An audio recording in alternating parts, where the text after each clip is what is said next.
News ಅರ್ಪಿಸುವ ಶ್ರಾವಣ ಸಂಭ್ರಮ ವಿಶೇಷ ಕಾರ್ಯಕ್ರಮಕ್ಕೆ ನಮ್ಮೆಲ್ಲ ಆತ್ಮೀಯರಿಗೆ ಹೃತ್ಪೂರ್ವಕ ಸ್ವಾಗತ. ಇಂದು ನಮ್ಮೊಂದಿಗೆ ವೀಕ್ಷಕರಿಗೆ ವಿಶೇಷ ಮಾಹಿತಿ ಕೊಡಲು ಸಂಪನ್ಮೂಲ ವ್ಯಕ್ತಿಯಾಗಿ ಸಂಸ್ಕೃತಿ ಪರಿಚಾರಕರು, ಪ್ರಣವ ಮೀಡಿಯಾ ಹೌಸ್ ಪ್ರಕಾಶನದ ರೂವಾರಿಯಾಗಿ ನುಡಿ ನಿಪುಣ, ನಾರದ ಪ್ರಶಸ್ತಿ ಪುರಸ್ಕೃತರಾದಂತಹ ಡಾಕ್ಟರ್ ಗುರುರಾಜ್ ಪೋಷೆಟ್ಟಳ್ಳಿ ಅವರು ನಮ್ಮೊಂದಿಗಿದ್ದಾರೆ. ಗುರುಗಳೇ, ಕಾರ್ಯಕ್ರಮಕ್ಕೆ ಸ್ವಾಗತ. ನಿಮಗೂ ಸ್ವಾಗತ. ವಿಕೆ ಡಿಜಿಟಲ್ ನ್ಯೂಸ್ ಅರ್ಪಿಸುವ ಶ್ರಾವಣ ಸಂಭ್ರಮ ವಿಶೇಷ ಕಾರ್ಯಕ್ರಮಕ್ಕೆ ವೀಕ್ಷಿಸುತ್ತಿರುವ ಎಲ್ಲ ವೀಕ್ಷಕರಿಗೆ ಹೃತ್ಪೂರ್ವಕ ನಮಸ್ಕಾರ. ವೀಕ್ಷಕರೇ, ಇನ್ನೇನು ಆಷಾಢ ಮಾಸ ಕಳೆದು ಶ್ರಾವಣ ಮಾಸ ಆರಂಭವಾಗಿದೆ. ಇದರ ಬಗ್ಗೆ ವಿಶೇಷ ಮಾಹಿತಿ ತಿಳಿಸ್ಕೊಳ್ಳಿಕ್ಕೆ ನಾನು ಡಾಕ್ಟರ್ ಗುರುರಾಜ್ ಪೋಷೆಟ್ಟಿಹಳ್ಳಿ ನಿಮ್ಮ ಜೊತೆಗೆ ಈ ದಿವಸ ಕಾರ್ಯಕ್ರಮದಲ್ಲಿ ಭಾಗವಹಿಸ್ತಾ ಇದ್ದೇನೆ. ಶ್ರಾವಣ ಮಾಸದ ವಿಶೇಷತೆಯನ್ನು ನಾವು ತಿಳಿಯೋಣ. ಶ್ರಾವಣ ಮಾಸ ಪ್ರಾರಂಭ ಆಗ್ತಾ ಇದೆ ಗುರುಗಳೇ. ನಾವು ಈ ಶ್ರಾವಣ ಮಾಸದಲ್ಲಿ ಏನೇನು ಹಬ್ಬಗಳ ಆಚರಣೆ ಮಾಡ್ತೀವಿ ಹಾಗೂ ಇದರ ಮಹತ್ವಗಳೇನಂತ ನಮ್ಮ ವೀಕ್ಷಕರಿಗೆ ತಿಳಿಸ್ಕೊಳ್ಳಿ ಗುರುಗಳೇ. ಬಿರು ಬೇಸಿಗೆಯ ಗ್ರೀಷ್ಮ ಋತು ಕಳೆದು ವರ್ಷ ಋತು ಆರಂಭವಾಗುವ ಕಾಲಕ್ಕೆ ಶ್ರಾವಣ ಮಾಸ ಅಂತ ಹೇಳಿ ಹೆಸರು.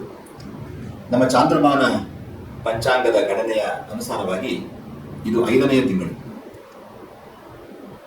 ಆಷಾಢದ ಗಾಳಿ, ಮಳೆ ಎಲ್ಲ ತಂಪಾಗಿ ಸೋನೆ ಮಳೆ ಸೇರಿಸುವಂತಹ ಒಂದು ಉತ್ತಮ ಮಾಸ ಈ ಶ್ರಾವಣ ಮಾಸ. ದೇವತೆಗಳ ಪೂಜೆಗೆ, ಸಾಧು ಸಂತರ ಆರಾಧನೆಗೆ ಮೀಸಲಾಗಿರುವ ಈ ಮಾಸದ ಅನೇಕ ವೈಶಿಷ್ಟ್ಯಗಳಿಂದ ಕೂಡಿದೆ. ಕವಿಗಳಿಗೂ ಬಹಳ ಪ್ರಿಯವಾದಂಥ ಮಾಸ. ಅನೇಕ ಧಾರ್ಮಿಕ, ಸಾಂಸ್ಕೃತಿಕ, ಸಾಮಾಜಿಕ ಒಂದು ಕಾರ್ಯಗಳು, ಆಚರಣೆಗಳು ಕೂಡ ಈ ಮಾಸದಲ್ಲಿ ನಾವು ನೋಡ್ತಾ ಇದ್ದೇವೆ. ಇನ್ನೇನು ನಾಗರ ಪಂಚಮಿಯಿಂದ ನಾವು ಪ್ರಾರಂಭ ಮಾಡ್ತಾ ಇದ್ದೀವಿ. ಸೊ ನಾಗರ ಪಂಚಮಿಯ ಮಹತ್ವ ಏನು, ಅದನ್ನು ಹೇಗೆ ಆಚರಣೆ ಮಾಡಬೇಕಂತ ನಮ್ಮ ವೀಕ್ಷಕರಿಗೆ ತಿಳಿಸ್ಕೊಡ್ಬೇಕು. ಶ್ರಾವಣ ಮಾಸ ಆರಂಭವಾಗೋದು ಆಷಾಢದ ಕೊನೆಯ ದಿವಸ ಭೀಮನ ಅಮಾವಾಸ್ಯೆ ಕಳೆದು ಮರು ಮುಂಜಾನೆಯಿಂದ ಶ್ರಾವಣ ಶುದ್ಧ ಪ್ರತಿಪತ್ತು ಆರಂಭವಾಗ್ತದೆ. ಈ ಭೀಮನ ಅಮಾವಾಸ್ಯೆ ಎಲ್ಲ ಹಬ್ಬಗಳಿಗೆ ನಾಂದಿಯಾಗಿ ಬರುತ್ತೆ. ಪಾರ್ವತಿ ಪರಮೇಶ್ವರರ ಅನುರೂಪ ದಾಂಪತ್ಯಕ್ಕೆ ಪ್ರತೀಕವಾದಂತಹ ಈ ಮಾಸದಲ್ಲಿ ಪತಿಯ ದೀರ್ಘಾಯುಷ್ಯವನ್ನು ಕೋರಿ ಅಮಾವಾಸ್ಯೆಯ ದಿವಸ ಜ್ಯೋತಿರ್ಭೀಮೇಶ್ವರ ವ್ರತವನ್ನು ಆಚರಿಸಿ ಹೆಣ್ಣುಮಕ್ಕಳೆಲ್ಲ ಬಹಳ ಸಂಭ್ರಮದಿಂದ ಪೂಜೆಯನ್ನು ಸಲ್ಲಿಸ್ತಾರೆ. ರುದ್ರದೇವರಿಗೆ ಇರುವಂತಹ ಮತ್ತೊಂದು ಹೆಸರು ಭೀಮ ಅಂತ. ಅಂತಹ ಭೀಮಕಾಯನಾದಂತಹ ಒಳ್ಳೆಯ ಪತಿ ನನಗೆ ದೊರಕಲಿ ಅಂತ ಹೇಳಿ ಅವಿವಾಹಿತ ಹೆಣ್ಣು ಮಕ್ಕಳು ಪೂಜೆ ಸಲ್ಲಿಸಿದರೆ, ವಿವಾಹಿತ ಹೆಂಗಳೆಯರು ತಮ್ಮ ಪತಿಯ ದೀರ್ಘಾಯುಷ್ಯ ಕೋರಿ ಜ್ಯೋತಿರ್ಭೀಮೇಶ್ವರ ವ್ರತ, ಜ್ಯೋತಿರ್ಭೀಮೇಶ್ವರ ಸಂಜೀವಿನಿ ವ್ರತ ಅಂತ ಹೇಳಿ ಪತಿ ಸಂಜೀವಿನಿ ವ್ರತ ಅಂತ ಹೇಳ್ತಾರೆ. ಅಂತಹ ವಿಶೇಷ ಪೂಜೆಯನ್ನು ಸಲ್ಲಿಸಿ ಕೈಗೆ ಒಂದು ದಾರವನ್ನು ಕಟ್ಟಿಕೊಂಡು ಮಾಡುವಂತಹ ಈ ವ್ರತದಿಂದ ಈ ಶ್ರಾವಣ ಮಾಸ ಆರಂಭವಾಗ್ತದೆ. ಅವತ್ತಿನ ದಿವಸ ಹೊಸ್ತಿಲ ಮೇಲೆ ಭಂಡಾರವನ್ನು ಒಡೆಯುವ ಪದ್ಧತಿ ಕೂಡ ಅನೇಕ ಕಡೆ ಇದೆ. ಅನೇಕ ದೇವಾಲಯಗಳಲ್ಲಿ, ಮಠಗಳಲ್ಲಿ, ಧಾರ್ಮಿಕ ಕೇಂದ್ರಗಳಲ್ಲಿ ಸಡಗರದ ವಾತಾವರಣ. ಶ್ರಾವಣದ ಉದ್ದಕ್ಕೂ ಹಲವಾರು ಹಬ್ಬ ಹರಿದಿನಗಳು ನಾವು ಕಾಣ್ತೇವೆ. ಆ ಹಬ್ಬ ಹರಿದಿನಗಳಲ್ಲಿ ಮೊಟ್ಟ ಮೊದಲನೆಯಂತೆ ನಾಗರ ಪಂಚಮಿ. ಆಗಸ್ಟ್ 17 ಸೋಮವಾರ ನಾಗರ ಪಂಚಮಿ. ಅದರ ಹಿಂದಿನ ದಿವಸ ನಾಗರ ಚೌತಿ. ಆಗಸ್ಟ್ 14ನೇ ತಾರೀಕು ಭಾನುವಾರ ನಾಗರ ಚೌತಿ ಅನ್ನೋ ಒಂದು ವಿಶೇಷ ಪೂಜೆಯನ್ನು ನಮ್ಮ ಮನೆಗಳಲ್ಲಿ ನಡೆಸ್ತೇವೆ. ನಮ್ಮ ಪೂರ್ವಿಕರು ಪ್ರತಿಷ್ಠೆ ಮಾಡಿರುವಂತಹ ನಾಗರ ಕಲ್ಲುಗಳಿಗೆ ಅಂದು ತನಿ ಎರೆಯುವಂತಹ ಒಂದು ಪದ್ಧತಿ ನಮ್ಮಲ್ಲಿ ಇದೆ. ಉಪವಾಸದಿಂದ ಇದ್ದು ಆ ನಾಗರ ಕಲ್ಲು ನಮ್ಮ ಊರಿನ ಅಶ್ವತ್ಥಕಟ್ಟೆಯ ಮುಂಭಾಗದಲ್ಲಿ ನಮ್ಮ ಹಿರಿಯರಿಂದ ಪ್ರತಿಷ್ಠಾಪಿತವಾಗಿರುವ ಅಥವಾ ನಾವೇ ಪ್ರತಿಷ್ಠೆ ಮಾಡಿರುವಂತಹ ನಾಗರ ಕಲ್ಲುಗಳಿಗೆ ವಿಶೇಷವಾಗಿ ಅಂದು ತನಿ ಎರಿತಾರೆ. ತನಿ ಅಂದರೆ ನಾಗರನ್ನು ಸಂತೃಪ್ತಿಗೊಳಿಸುವ ಒಂದು ವಿಧಾನ. ನಾಗದೇವರು ಬಹಳ ಭಕ್ತಾನುಗ್ರಹಕಾಂಕ್ಷಿಗಳು. ಅವರನ್ನು ಸಂತೃಪ್ತಿಪಡಿಸಿದರೆ ನಮ್ಮ ಕೋರಿದ ಇಷ್ಟಾರ್ಥಿಗಳನ್ನೆಲ್ಲ, ನಮ್ಮ ಆರೋಗ್ಯಕ್ಕೆ ಸಂಬಂಧಿಸಿದ ಯಾವುದೇ ಬಾಧೆಗಳನ್ನು ನಿವಾರಣೆ ಮಾಡುವಂಥ ಶಕ್ತಿ ನಾಗದೇವರಿಗಿದೆ. ಅಂತಹ ನಾಗದೇವರಿಗೆ ವಿಶೇಷವಾಗಿ ನೀರಿನಿಂದ ತೊಳೆದು ಅರಿಶಿಣವನ್ನು ಹಚ್ಚಿ ಹಾಲನ್ನು ಹಾಕಿ ಮತ್ತು ಎಳನೀರನ್ನು ಹಾಕಿ ಆ ನಾಗನನ್ನು ತಂಪುಗೊಳಿಸೋದು. ಹಾಗೆ ಉಪ್ಪಿಲ್ಲದ ಆಹಾರ ಪದಾರ್ಥಗಳನ್ನು ಕೋಸಂಬರಿ, ತಂಬಿಟ್ಟು, ಚಿಗಣಿ ಇದನ್ನೆಲ್ಲವನ್ನು ಕೂಡ ಒಂದು ನೈವೇದ್ಯ ಮಾಡಿ ಆ ಹುತ್ತದ ಮಣ್ಣನ್ನು ತಂದು ಮನೆಯವರೆಲ್ಲರೂ ಕೂಡ ಆ ಹುತ್ತದ ಮಣ್ಣನ್ನು ಕಣ್ಣು, ಕಿವಿ, ಗಂಟಲಿಗೆಲ್ಲ ಹಚ್ಚಿಕೊಂಡಾಗ ನಮಗೆಲ್ಲ ಆರೋಗ್ಯ ಸುಧಾರಿಸುತ್ತದೆ ಅನ್ನೋ ಒಂದು ನಂಬಿಕೆ. ನಾಗದೇವರು ಎಲ್ಲರಿಗೂ ಕೂಡ ಉತ್ತಮ ಆರೋಗ್ಯ ಪ್ರಾರ್ಥನೆ ಮಾಡಿಕೊಂಡು ಪೂಜೆ ಸಲ್ಲಿಸುವಂತಹ ಒಂದು ವಿಶೇಷ ಪೂಜಾ ಸಂದರ್ಭ ಈ ನಾಗರ ಪಂಚಮಿ. ಇದನ್ನು ಜೋಕಾಲಿ ಹಬ್ಬ ಅಂತ ಕರೀತಾರೆ, ಅಣ್ಣ ತಂಗಿಯರ ಹಬ್ಬ ಅಂತ ಕರೀತಾರೆ. ಒಡಹುಟ್ಟಿದವರನ್ನ ಪ್ರೀತಿಪೂರ್ವಕವಾಗಿ ತಮ್ಮ ಮನೆಗಳಿಗೆ ಆಧರಿಸಿ ಅವರಿಗೆ ಉಡುಗೊರೆಯನ್ನು ನೀಡಿ ಬೆನ್ನಿಗೆ ಆ ತನಿಯರದಂತಹ ಹಾಲು ತುಪ್ಪವನ್ನು ಹಚ್ಚಿ ಆ ಅಣ್ಣಂದಿರ ಆರೋಗ್ಯಕ್ಕೆ, ಅವರ ಅಭಿವೃದ್ಧಿಗೆ ಸಹೋದರಿಯರು ನೀಡುವ ಒಂದು ಕಾಣಿಕೆ ಈ ನಾಗರ ಪಂಚಮಿ. ಇಲ್ಲಿಂದ ಈ ಹಬ್ಬಗಳ ಸಾಲು ಆರಂಭವಾಗ್ತದೆ. ಶ್ರಾವಣದಲ್ಲಿ ಪ್ರತಿ ದಿವಸವೂ ಹಬ್ಬವೇ, ಒಂದಲ್ಲ ಒಂದು ವಿಶೇಷ ವ್ರತಗಳು, ಪೂಜೆಗಳು ನಡೆಯುವಂಥ ಒಂದು ಕಾರ್ಯಕ್ರಮ ಈ ಶ್ರಾವಣದಲ್ಲಿ ನಾವು ನೋಡ್ತೇವೆ. ನಾಗರ ಪಂಚಮಿಯ ನಂತರ ವರಮಹಾಲಕ್ಷ್ಮಿ ಹಬ್ಬ. ದೇವಿ ಲಕ್ಷ್ಮೀನ ಹೇಗೆ ಕೂರಿಸ್ಬೇಕು, ದೇವಿ ಲಕ್ಷ್ಮಿಗೆ ಯಾವ ಥರ ವ್ರತ ಮಾಡಬೇಕು, ಹಾಗೂ ಶ್ರಾವಣ ಮಾಸದ ಮೊದಲನೇ ಶುಕ್ರವಾರನೇ ಯಾಕೆ ವರಮಹಾಲಕ್ಷ್ಮಿಯನ್ನು ನಾವು ಹಬ್ಬವಾಗಿ ಆಚರಣೆ ಮಾಡ್ತೀವಿ ಅನ್ನೋದನ್ನು ಕೂಡ ನಮ್ಮ ವೀಕ್ಷಕರಿಗೆ ತಿಳಿಸ್ಕೊಡಿ ಗುರುಗಳು. ಶ್ರಾವಣ ಮಾಸದ 2ನೇ ಶುಕ್ರವಾರ ಲಕ್ಷ್ಮೀ ಪೂಜೆಗೆ ಪ್ರಶಸ್ತ ಅಂತ ಹೇಳಿ ಪುರಾಣಗಳು ಹೇಳ್ತವೆ. ಮಹಾಲಕ್ಷ್ಮಿಯ ಕೃಪಾ ಕಟಾಕ್ಷ ಪ್ರತಿಯೊಬ್ಬರಿಗೂ ಬೇಕು. ಆಕೆ ಇಲ್ಲದೆ ಯಾವ ಒಂದು ಕೆಲಸವೂ ಕೂಡ ನಡೆಯೋದಿಲ್ಲ.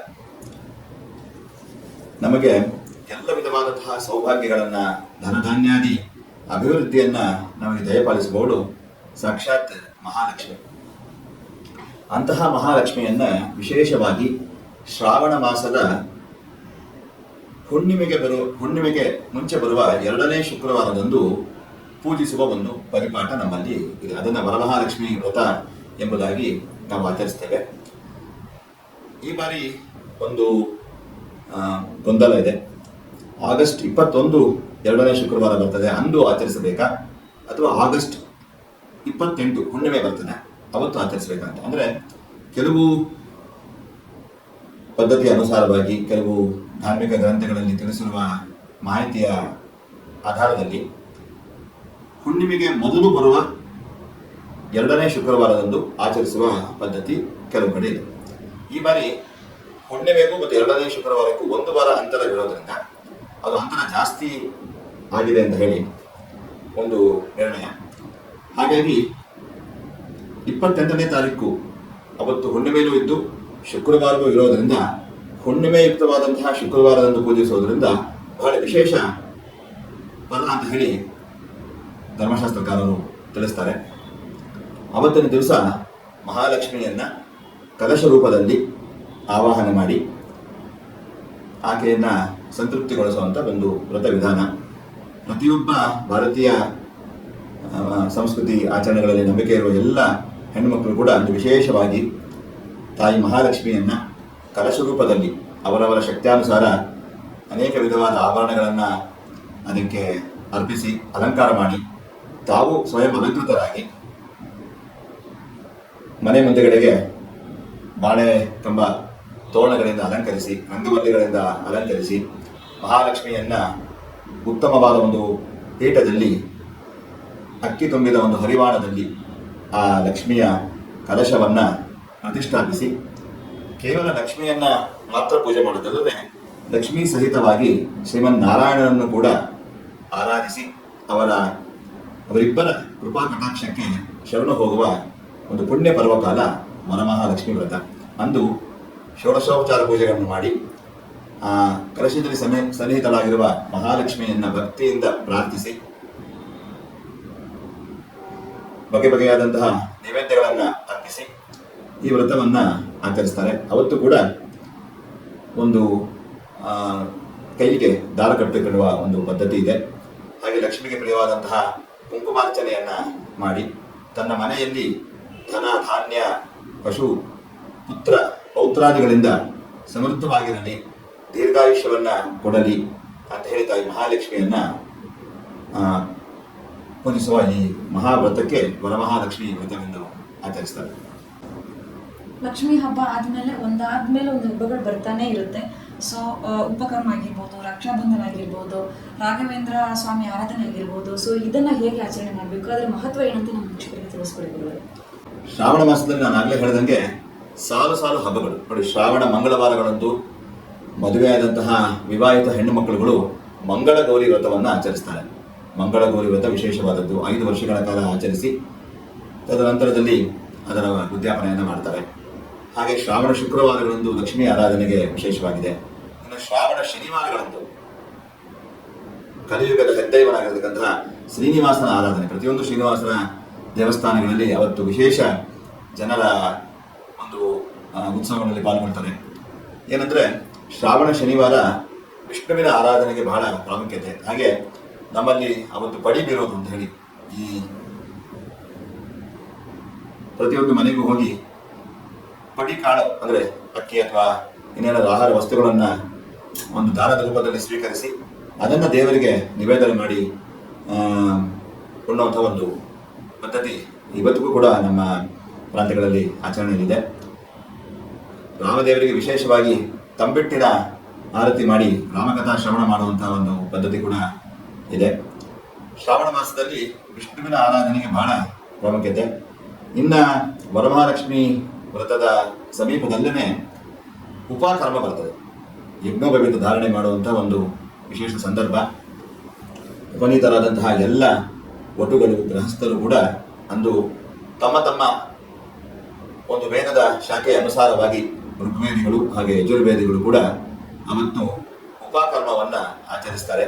ನೂತನ ಯಜ್ಞೋಪವೀತವನ್ನ ಧಾರಣೆ ಮಾಡ್ತಾರೆ. ಯಜ್ಞದ ಪ್ರತೀಕವಾಗಿ ಈ ಬದುಕೆ ಒಂದು ಯಜ್ಞ. ಆ ಯಜ್ಞಕ್ಕೆ ಪ್ರತೀಕವಾಗಿ ಯಜ್ಞೋಪವೀತವನ್ನು ಧರಿಸಿ ಒಂದು ಉಪಕರ್ಮದ ದಿವಸ ಅದನ್ನು ಧಾರಣೆ ಮಾಡುವಂಥ ಪದ್ಧತಿ ಇದೆ. ಹಾಗೆ ಶ್ರಾವಣ ಶುದ್ಧ ಹುಣ್ಣಿಮೆ ಎಂದು ವಿಶೇಷವಾಗಿ ಹಯಗ್ರೀವ ದೇವರ ಜಯಂತಿ. ಸಕಲ ವಿದ್ಯೆಗಳಿಗೆ ಅಧಿದೈವವಾದಂತಹ ಹಯಗ್ರೀವ ದೇವರ ಒಂದು ಪೂಜೆಯನ್ನು ಅವತ್ತು ಮಾಡೋದು. ಪ್ರತಿಯೊಬ್ಬ ವಿದ್ಯಾಕಾಂಕ್ಷಿಗಳು ಒಂದು ಹಯಗ್ರೀವ ದೇವರಿಗೆ ನಮಸ್ಕರಿಸಿ ತಮಗೆ ಉತ್ತಮವಾದಂತಹ ವಿದ್ಯೆಗೆ ಅನುಗ್ರಹ ಮಾಡಬೇಕು ಅಂತ ಕೇಳಿಕೊಳ್ಳುವಂಥ ಸಂದರ್ಭ. ಅಂತ ಹಯಗ್ರೀವ ರೂಪಿ ಪರಮಾತ್ಮನ ವಿಶೇಷ ಪೂಜೆ ಶ್ರಾವಣ ಶುದ್ಧ ಹುಣ್ಣಿಮೆ ಎಂದು ನಡೆಯುತ್ತೆ.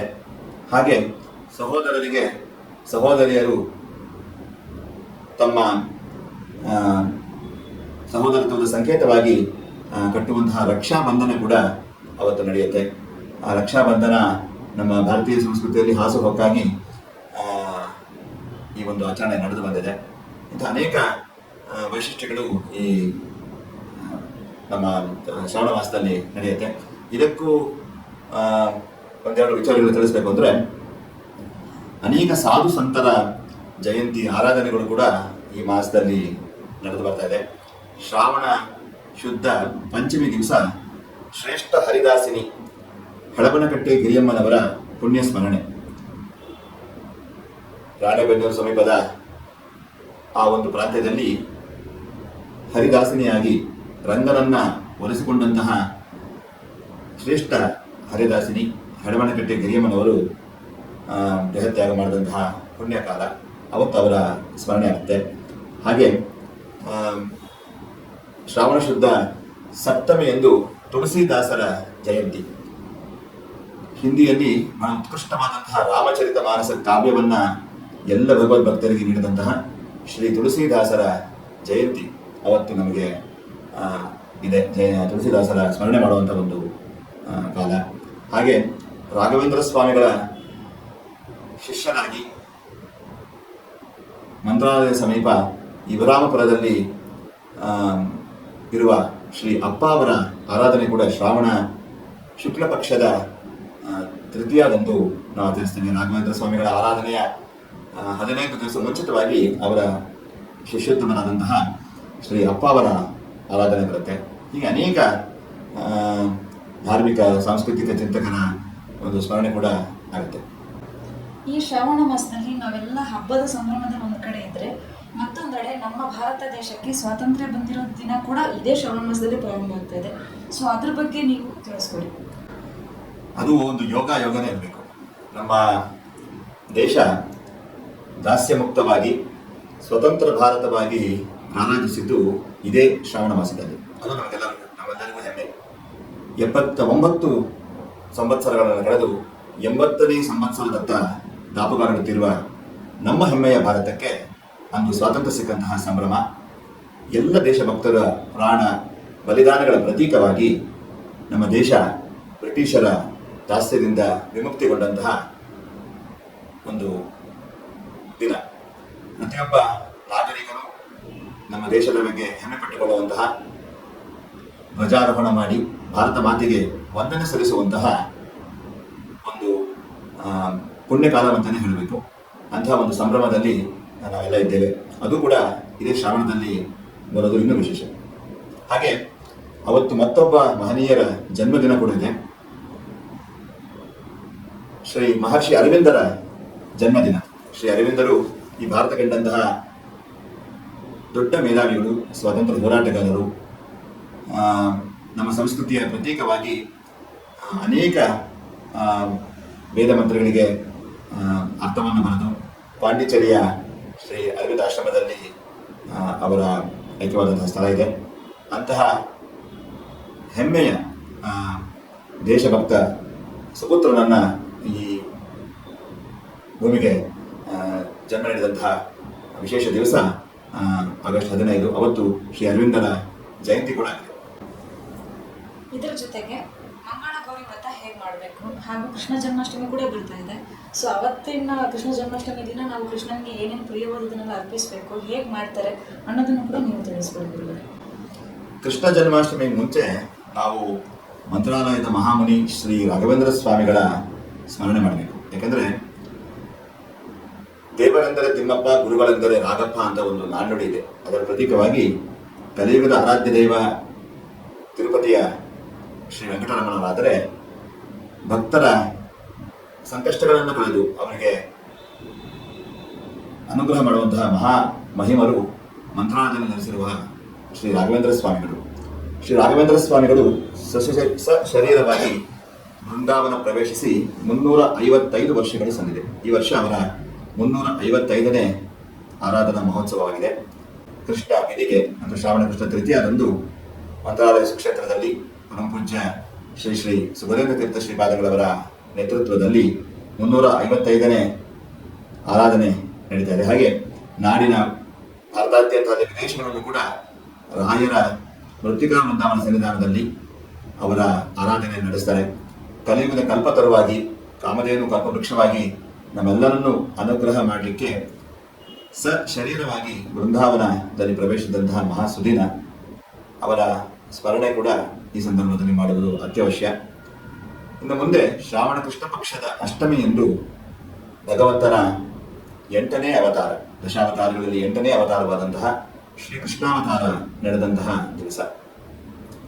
ವಸುದೇವ ದೇವಕಿಯರ ಮಗನಾಗಿ ಶ್ರೀಕೃಷ್ಣ ಶ್ರಾವಣ ಕೃಷ್ಣ ಅಷ್ಟಮಿಯ ರೋಹಿಣಿ ನಕ್ಷತ್ರಯುಕ್ತವಾದಂತಹ ಅಷ್ಟಮಿಯ ನಡುರಾತ್ರಿಯಲ್ಲಿ ಅವನ ಜನನವಾಯಿತು.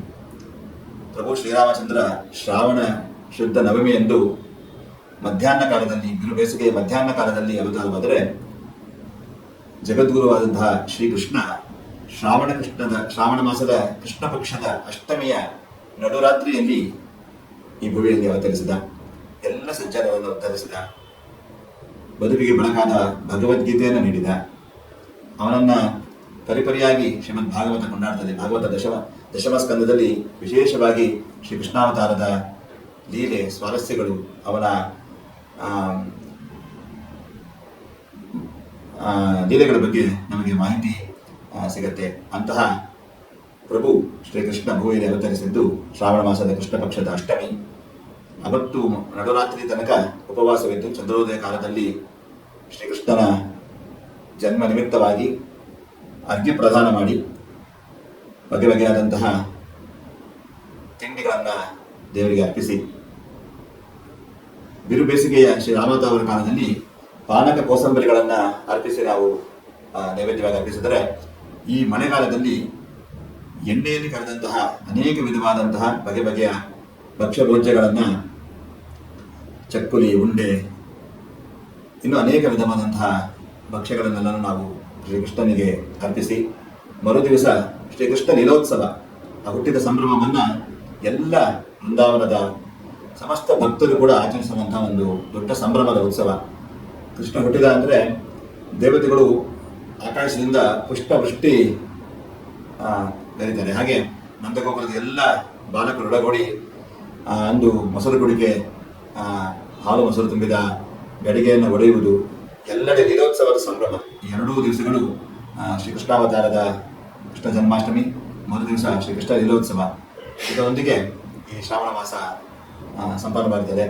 ಮುಂದೆ ಭಾಗವತ ಕೃಷ್ಣಪದಿಯ ಮಾಸ, ನಮ್ಮ ಸಕಲ ವಿಘ್ನಗಳನ್ನು ದೂರ ಮಾಡುವ ಸಿದ್ಧಿವಿನಾಯಕ, ವರಸಿದ್ಧಿ ವಿನಾಯಕ ವ್ರತ, ಹೀಗೆಲ್ಲ ಬರುವಂತಹ ಭಾದ್ರಪದ ಮಾಸ ಪ್ರಾರಂಭವಾಗ್ತದೆ. ಶ್ರಾವಣ ಮಾಸದಲ್ಲಿ ಅನೇಕ ಧಾರ್ಮಿಕ, ಸಾಂಸ್ಕೃತಿಕ, ಸಾಮಾಜಿಕ ಕಾರ್ಯಕ್ರಮಗಳು ಕೂಡ ನಡೆಯುತ್ತೆ. ಇವೆಲ್ಲವನ್ನು ಕೂಡ ನಾವು ಸಂಭ್ರಮ ಸಡಗರಗಳಿಂದ ಆಚರಿಸೋಣ. ನಮ್ಮ ಹೆಮ್ಮೆಯ ಭಾರತದ ಈ ಒಂದು ಸಂಸ್ಕೃತಿಯನ್ನು ಉಳಿಸುವ ಬೆಳೆಸುವ ನಿಟ್ಟಿನಲ್ಲಿ ನಮ್ಮ ಮಕ್ಕಳಿಗೆ ಈ ಕೃಷ್ಣ ಛದ್ಮಾವೇಶ ಸ್ಪರ್ಧೆ ಮತ್ತು ಎಲ್ಲ ಹಬ್ಬಗಳ ಪರಂಪರೆಯ ಬಗ್ಗೆ ನಮ್ಮ ಹಿರಿಯರು, ನಮ್ಮ ತಂದೆ ತಾಯಿಗಳು ಮಕ್ಕಳಿಗೆ ಅರಿವನ್ನು ಮೂಡಿಸಬೇಕು. ಈ ಹಬ್ಬಗಳ ಆಚರಣೆಯಿಂದ ನಮ್ಮ ಸಂಸ್ಕೃತಿ ಉಳಿಸಿ ಬೆಳೆಸುವ ನಿಟ್ಟಿನಲ್ಲಿ ನಾವೆಲ್ಲ ಕೈ ಜೋಡಿಸೋಣ. ಈ ಕಾರ್ಯಕ್ರಮಕ್ಕೆ ನನಗೆ ಮಾತನಾಡಲು ಅವಕಾಶ ಮಾಡಿಕೊಟ್ಟಂತಹ VK ಡಿಜಿಟಲ್ ನ್ಯೂಸ್ ಅವರಿಗೆ ಹೃತ್ಪೂರ್ವಕ ಧನ್ಯವಾದಗಳನ್ನು ಅರ್ಪಿಸ್ತೇನೆ. ಇಲ್ಲಿವರೆಗೂ ನಮ್ಮೊಂದಿಗೆ ತಮ್ಮ ಅಮೂಲ್ಯವಾದ ಸಮಯವನ್ನು ಕೊಟ್ಟು ಶ್ರಾವಣ ಮಾಸದ ಬಗ್ಗೆ, ಶ್ರಾವಣ ಮಾಸದಲ್ಲಿ ಆಚರಿಸುವಂತಹ ಹಬ್ಬಗಳ ಬಗ್ಗೆ ನಮ್ಮ ಆತ್ಮೀಯ ವೀಕ್ಷಕ ಬಂಧುಗಳಿಗೆ ತಿಳಿಸಿಕೊಟ್ಟಿದ್ದಕ್ಕೆ ತಮಗೆ ನಮ್ಮ VK ಡಿಜಿಟಲ್ ನ್ಯೂಸ್ ಕಡೆಯಿಂದ ಹೃತ್ಪೂರ್ವಕ ಧನ್ಯವಾದಗಳು. ವೀಕ್ಷಕರೇ, VK digital news YouTube channel ಅನ್ನು ಲೈಕ್ ಮಾಡಿ, ಸಬ್ಸ್ಕ್ರೈಬ್ ಮಾಡಿ ಮತ್ತು ಹೆಚ್ಚಿನ ಜನರಿಗೆ ಶೇರ್ ಮಾಡಿ.